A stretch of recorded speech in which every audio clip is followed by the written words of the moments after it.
தமிழ், மலையாள திரைப்படங்களில் நடித்து வருபவர் பார்வதி நாயர். இவர் தமிழில் என்னை அறிந்தால், உத்தம வில்லன், கோட் உட்பட பல திரைப்படங்களில் நடித்துள்ளார். சென்னை நுங்கம்பாக்கம் ஸ்டெர்லிங் சாலையில் உள்ள வீட்டில் தனியாக வசித்து வருகிறார். அவரது வீட்டில் திருடு போனதாக கடந்த 2022ஆம் ஆண்டு போலீசில் புகார் அளித்தார். அப்போது முதல் அவர் பல்வேறு பிரச்சனைகளை சந்தித்து வருகிறார். இந்த நிலையில் நடிகை பார்வதி தனது வீட்டில் நடந்த திருட்டு தொடர்பாக தனது எக்ஸ் தள பக்கத்தில் அறிக்கை ஒன்றை வெளியிட்டுள்ளார். அந்த அறிக்கையில் கடந்த 2022ஆம் ஆண்டு அக்டோபர் மாதம் தனது வீட்டில் திருட்டு நடந்ததாகவும் அன்று முதல் தொடர்ந்து பல தொல்லைகளை எதிர்கொண்டு வருவதாகவும் கூறியுள்ளார். பெரும் மன உளைச்சலுக்கு ஆளானதால் சமூக வலைதளங்களில் கருத்து பதிவிடுவதை தவிர்த்ததாகவும், தற்போது போலியான தகவல்கள் பரப்பப்படுவதால் அதற்கு விளக்கமளிக்க வேண்டிய சூழல் ஏற்பட்டிருப்பதாகவும் பார்வதி நாயர் தெரிவித்துள்ளார்.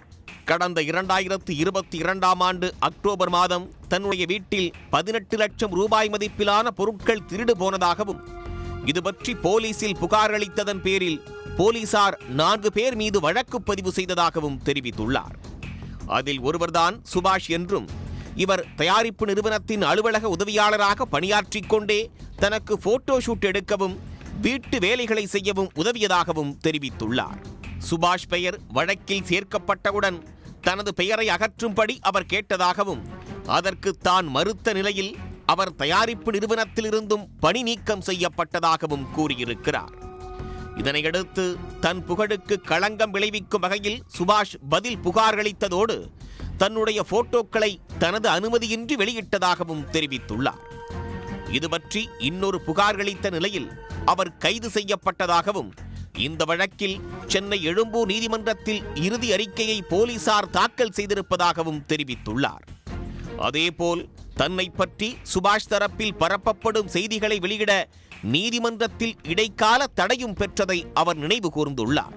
இதற்கிடையே சுபாஷ் நீதிமன்ற உத்தரவை மீறி தன் மீது அவதூறு பரப்பியதாகவும், 2023ஆம் ஆண்டு செப்டம்பரில் தங்கள் இருவருக்கும் நீதிமன்றத்தில் இருக்கும் வழக்கு தொடர்பாக பிரச்சனை ஏற்பட்டதாகவும் கூறியிருக்கிறார்.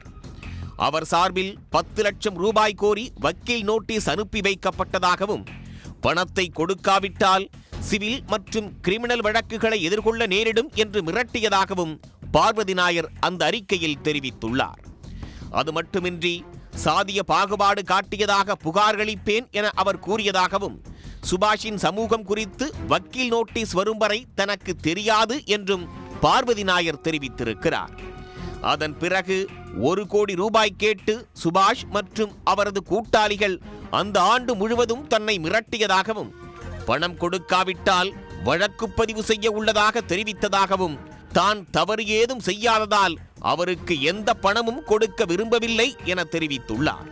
கடந்த ஜனவரி மாதம் தான் நடிக்கும் படம் தொடர்பான அறிவிப்பு வெளியான போது சுபாஷ் மற்றும் அவரது தரப்பில் தன் மீது அடிப்படை ஆதாரமற்ற குற்றச்சாட்டில் வழக்கு பதிவு செய்ய அவர்களுக்கு சாதகமான உத்தரவு கிடைத்ததாகவும், இந்த உத்தரவை எதிர்த்து உயர்நீதிமன்றத்தில் வழக்கு தொடர்ந்ததாகவும் தெரிவித்துள்ளார். அதற்கு இடைக்கால தடை விதிக்கப்பட்ட நிலையில் தன்னிடம் 2 கோடி ரூபாய் பணம் கேட்டும் வழக்கை வாபஸ் பெறவும் சுபாஷ் மிரட்டியதாகவும் பார்வதி நாயர் கூறியுள்ளார். தான் பணம் கொடுக்கவும் வழக்கை வாபஸ் பெறவும் மறுத்ததை அடுத்து இருதரப்பையும் பேசி சமாதானம் செய்யும்படி நீதிமன்றம் கூறியதாகவும் தெரிவித்துள்ளார். ஆனால் சுபாஷ் தரப்பு அதற்கு ஒப்புக்கொள்ளாத நிலையில் தன் மீது வழக்கு பதிவு செய்து விசாரிக்க நீதிமன்றம் உத்தரவிட்டதாகவும் கூறியுள்ளார். அப்போதும் பணம் கேட்டு சுபாஷ் தனக்கு நெருக்கடி கொடுத்ததாகவும் பார்வதி தன்னுடைய அறிக்கையில் தெரிவித்துள்ளார். கடந்த மாதம் தன்னை பற்றி யூடியூப் சேனல்களில் சுபாஷ் தவறான தகவல்களை பரப்பி பேட்டி கொடுத்திருப்பதாகவும், இது தனது புகழுக்கு களங்கம் விளைவிக்கும் வகையில் உள்ளதாகவும் கூறியுள்ளார். மேலும் இதற்கு முன்பு அவர் தன்னிடம் பேசியபோது கொலை மிரட்டல் விடுத்ததாகவும், பெற்றோர் வெளிநாட்டில் இருக்கக்கூடிய நிலையில் பட வாய்ப்புக்காக சென்னையில் தனியாக வசித்து வரும் தனக்கு சுபாஷ் பல தொல்லைகளை கொடுத்து வருவதாகவும் பார்வதி நாயர் கூறியிருக்கிறார். பணம் பறிக்கும் நோக்கில் சுபாஷ் மிரட்டி வருவது தனது மனம் மற்றும் உடலை பாதிப்பதாகவும், தனது வாழ்க்கை, எதிர்காலம், புகழ் உள்ளிட்டவற்றுக்கு பெரும் அச்சுறுத்தலாக உள்ளதாகவும் அந்த அறிக்கையில் தெரிவித்துள்ளார். தவறு எதுவும் செய்யாமலேயே தான் தொல்லையை எதிர்கொண்டு வருவதாகவும், உண்மை வெளியே வரும் என்ற நம்பிக்கை இருப்பதாகவும், அதை தன்னுடைய நலம் விரும்பிகள் புரிந்து கொள்வார்கள் என தன்னுடைய அறிக்கையில் பார்வதி நாயர் தெரிவித்துள்ளார். உடனுக்குடன் செய்திகளை தெரிந்து கொள்ள சன் நியூஸ் பெல் ஐகானை கிளிக் பண்ணுங்க.